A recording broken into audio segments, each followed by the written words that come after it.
Shalom kekasih-kekasih Tuhan, selamat pagi. Saudaraku sekalian, di dalam Injil Markus pasal yang ke-6, ayat yang kedua sampai dengan ayat yang keempat diceritakan. Pada hari Sabat, Yesus mulai mengajar di rumah ibadat, dan jemaat yang besar takjub ketika mendengar Dia, dan mereka berkata, "Dari mana diperolehnya semua itu? Hikmat apa pulakah yang diberikan kepadanya? Dan mujizat-mujizat yang demikian, bagaimanakah dapat diadakan oleh tangannya? Bukankah ia ini tukang kayu, anak Maria, saudara Yakobus, Yoses, Yudas, dan Simon? Dan bukankah saudara-saudaranya perempuan ada bersama kita?" Lalu mereka kecewa dan menolak Dia. Kekasih-kekasih Tuhan, sebenarnya tidak ada alasan bagi orang Nazaret untuk menolak pengajaran dan segala sesuatu yang dilakukan oleh Tuhan Yesus, kecuali karena kebencian atau karena ketidaksukaan.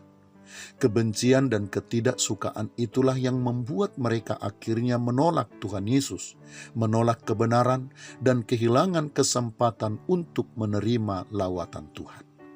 Dan kisah tersebut, kekasih-kekasih Tuhan, ingin menegaskan kepada kita bahwa ketidaksukaan terlebih kebencian kepada orang-orang tertentu yang sudah ditetapkan oleh Tuhan sebagai pemberita kebenaran atau sebagai utusan Tuhan untuk menyatakan hukum-hukumnya kepada kita, bisa membuat kita kehilangan kesempatan untuk mengenal kebenaran dan hikmat-hikmat Tuhan yang sebenarnya sangat kita butuhkan di dalam kehidupan kita.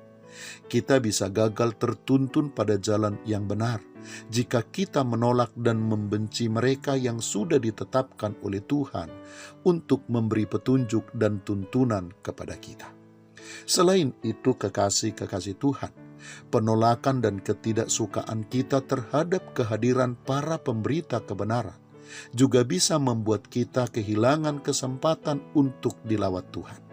Kita akan menolak lawatan dan karya Tuhan yang ajaib dilakukannya atas hidup kita jika kita menolak utusan-utusan Tuhan, sebagaimana ditegaskan di dalam ayat yang kelima dari Markus pasal yang ke-6 yang menyebutkan bahwa Tuhan Yesus tidak dapat mengadakan satu mujizat pun di Nazaret kecuali menyembuhkan beberapa orang sakit dengan meletakkan tangannya atas mereka hanya karena penolakan mereka.